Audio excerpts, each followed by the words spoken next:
morning, Amrit. Good morning, sir. So, Amrit, you had your breakfast? Yes, sir. What was there for breakfast today? Sir, there was upma, sir. Where did you eat upma? Sir, I'm actually back home in Puri, Odisha, and this is the staple breakfast that we usually have in the morning, sir. But why do they have this as a stable breakfast? Sir, it is relatively easier to make, and it is available in every kiosk and small shop around Oh, the city, sir. okay, very good. So, Amrit, your name is very important in Hindu mythology. Sir, So, where did the Amrit come from? Sir, Amrit refers to the immortal nectar that was born during the Samudra Manthan.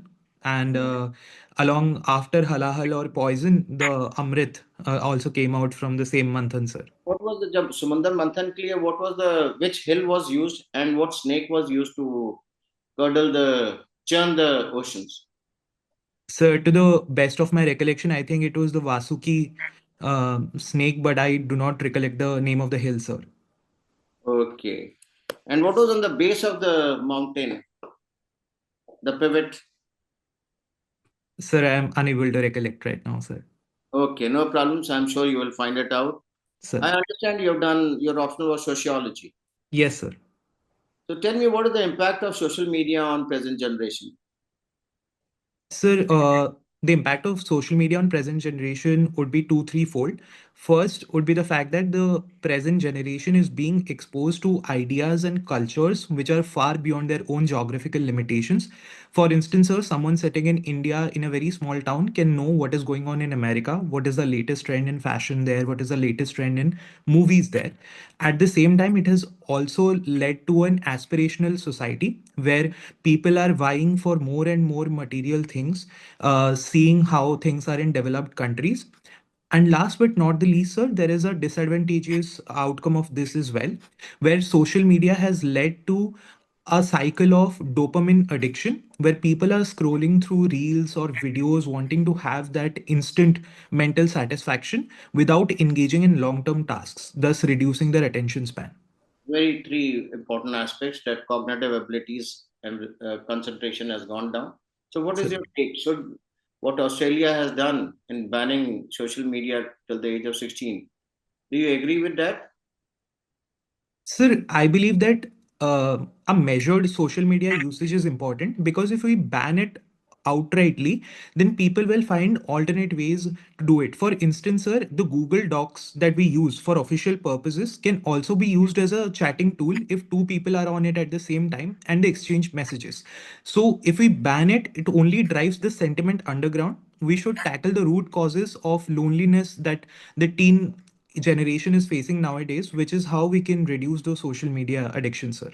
Very good. So how do you? What suggestions do you have to resolve this problem? Sir, first would be responsible parenting, where parents spend more time with their children because of their fast paced corporate jobs. Parents are not being able to spend more time with their children nowadays. So you are saying that in the family, one parent should leave the job to ensure that they hover over the child. No, sir. I'm not suggesting that they should leave their jobs. I'm suggesting that maybe there should be some sort of work-life balance where after work hours they can spend some quality time with their children so that the children do not feel the need for validation outside their homes and seek for it on social media. Okay, so tell me about the labor laws so that we know the work-life balance. What in the labor laws? What are the how many working hours are as a individual supposed to be putting in office? Sir, the limit is 48 hours per week as per the newly notified rules under the code, labor codes, and a best of 12 hours per day can be imposed on a worker, but it should not violate the upper limit of 48 hours per week. So if you look at it, 48 hours in a week, 6 into 48 hours, 48 is 8 hours a day, and take the travel. A Yes, parent sir. will be out of the house for more than 12 hours. Yes, sir. When do you expect parenting? Sir, I think it would depend on. Take a look at it Yes, and sir. then understand what you're saying. My last Yes. question to you would be suppose, tell me what's the importance of Indian Ocean for India?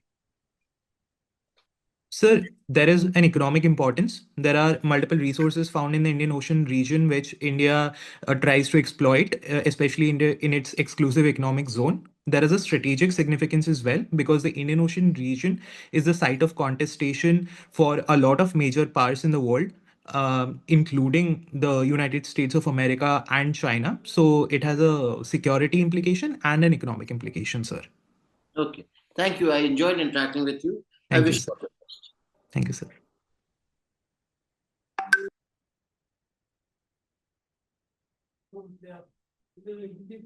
So, Amrit, Yes, sir. uh, at the door of the Puri temple, there's a signboard which says only Hindus are allowed. Yes, sir. Is this not religious discrimination? I've not seen this board outside any other religious place in the country. At least not a board.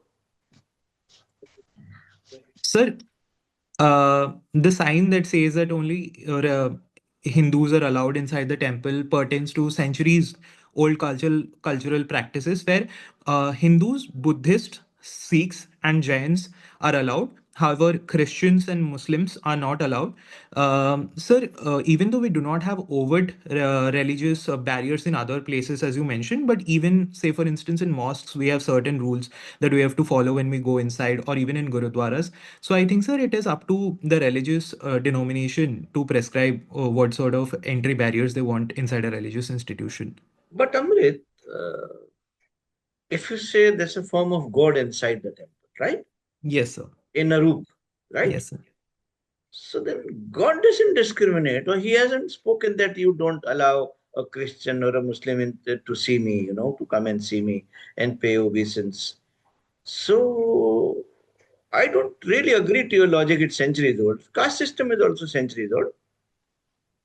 So we should allow caste system because it is centuries. Anything which is centuries old should be allowed. No, sir. What I mean to say is that with the temple, there are certain religious customs and beliefs that one should obey or follow before going inside the temple. Sir, there have been exceptions as well. For instance, one of the greatest devotees of Lord Jagannath, Salabeg, was a born Muslim and he was allowed, sir.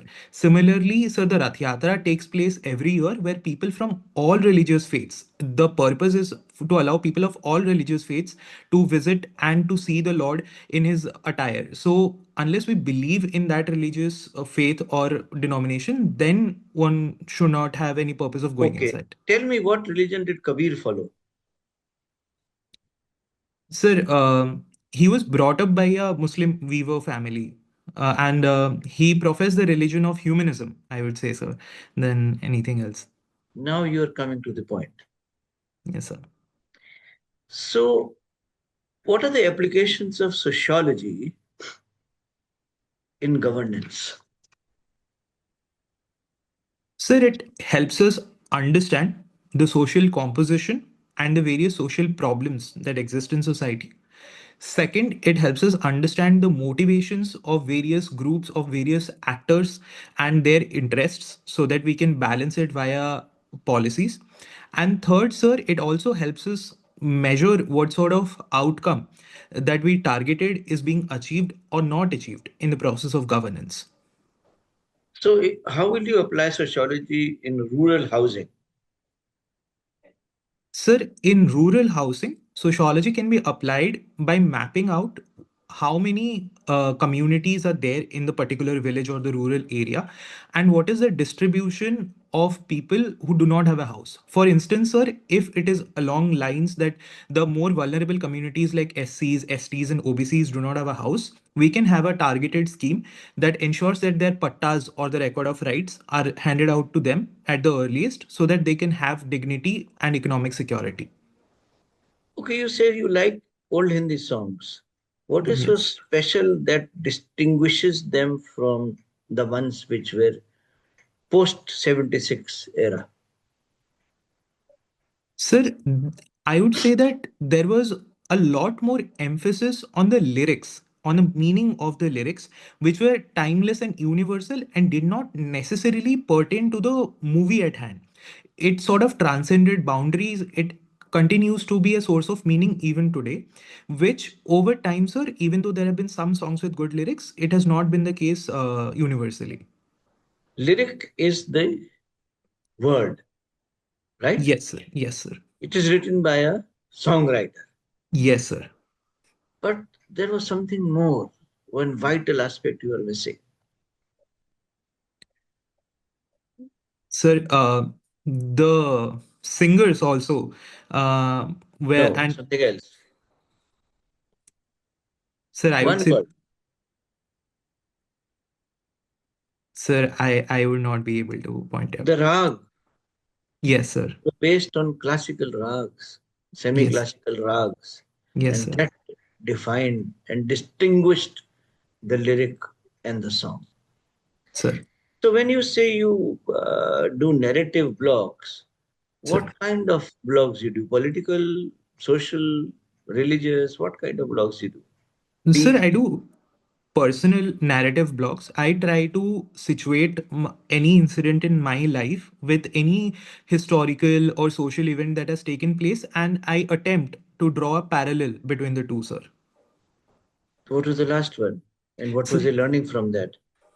sir, I read about the Temple of Ramesses in Egypt in a news article, and I found out that even though it was one of the greatest wonders of the ancient world, it was very well known.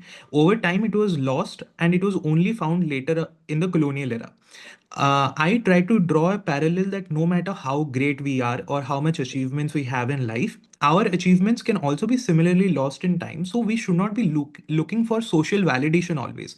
We should be vying for meaning and trying to strive for what we internally feel is the best goal in our life. Did you tell this to the MP you worked with? No, sir, I did not. The politicians need it the most. Yes. See, my last question now.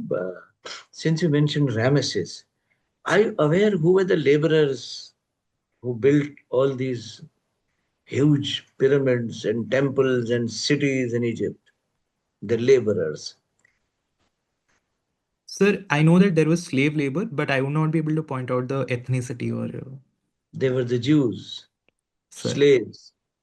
sir, Now go and see Moses, sir, the Ten Commandments, okay? sir, Or a movie on Moses, right? sir, You'll see, since you have an interest, you learn more. Okay, sir. Madhviji, Thank you, sir. Amrit, good to see you, Amrit. Good to see you too, ma'am. So a lot of drilling questions have been already asked. Do you think you actually try to draw philosophy from your own life? Yes, is it? Ma'am, in a way, I would say that is true. I have never looked at it in terms of philosophical theories or anything, but overall, it has to be a way of life and philosophy only. Okay. So I'll give you a policy statement and let me, you give me three important policy notes that you will make out of it. So the one thing is AI regulation. Ma'am. Who are the three stakeholders you will look upon, and what are the policy point or what are the regulation point that you will give them in AI regulation? Ma'am, in AI regulation, to answer your question on stakeholders, the top three stakeholders, they would be for me the state or the government wherever the regulation is happening. For instance, in India, it would be the government of India, the Ministry of Electronics and Information Technology would be the nodal ministry. The second would be the developers of the large language models or models like ChatGPT or Gemini, which would be your OpenAI and Google and private players like that. And third would be the consumers or the end users, which can be either institutions or it can be private individuals like you and I. So these are the three ends of the triangle, the three corners of the triangle I would map out when I'm looking for stakeholders. The second question, ma'am, that you asked about what points of regulation would I look for? The first would be that it should be human centric. It should aim to maximize human benefit and enable the works that we are doing. Second would be safety and security, that our personal data that is on the internet that is being used for training the large language models, our privacy is protected and our dignity is upheld. Then, ma'am, I would look for innovation, that the private players have enough regulatory sandboxing and enough regulatory room so that they can explore newer models and innovate in the areas of, be it science or tech, be it mathematics, be it computing power, anything of this level.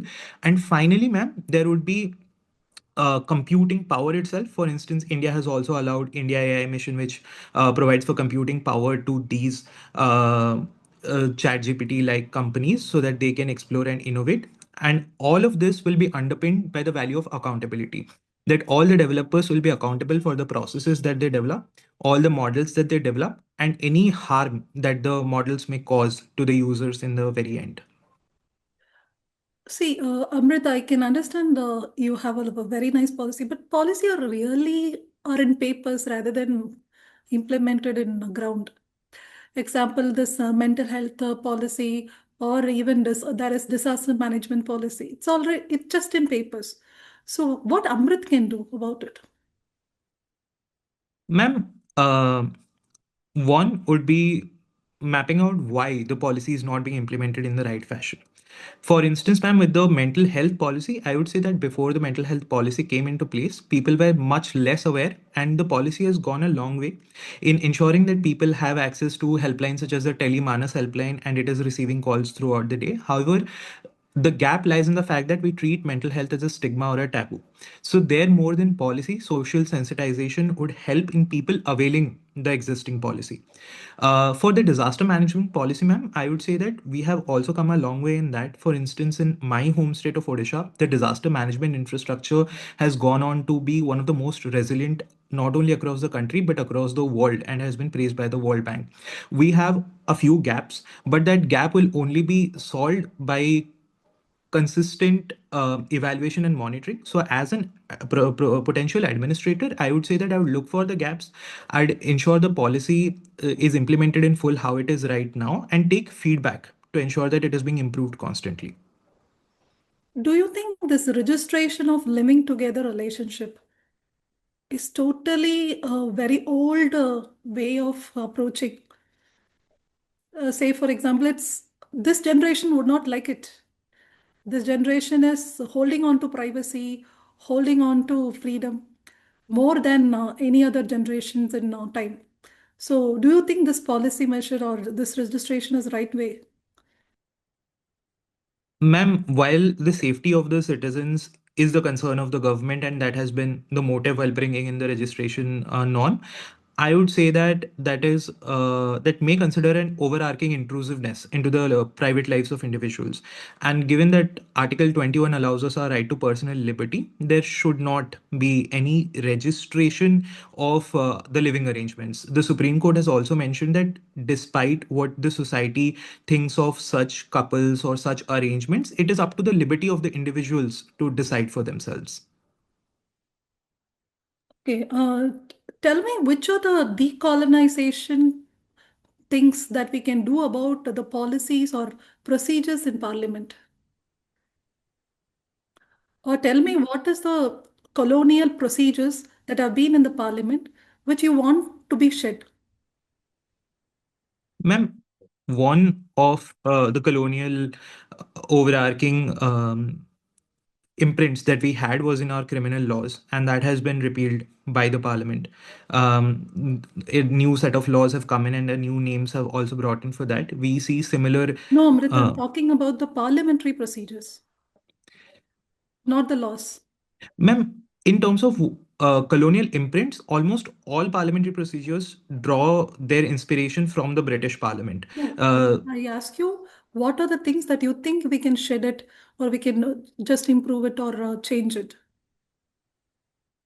Ma'am, I would say that the parliament does not need shedding of these tools that have been working very well for us. We can make improvements in certain aspects that we have brought in on our own, such as the anti-defection law, such as allowing the prime minister to speak in the house more, for instance, like in the UK. But I do not think that we need to shed or delete the things that have been working very well for us over the past 7 decades.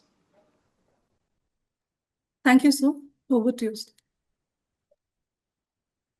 Amrit, we come to this end of wonderful interaction with you.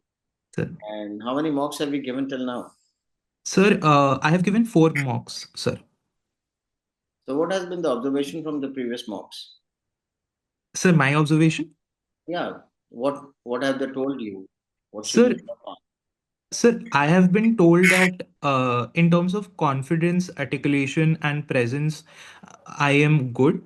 In terms of the state content, I have been told to work on the content of my state a little bit more. That has broadly been the observation across all of the mocks, sir.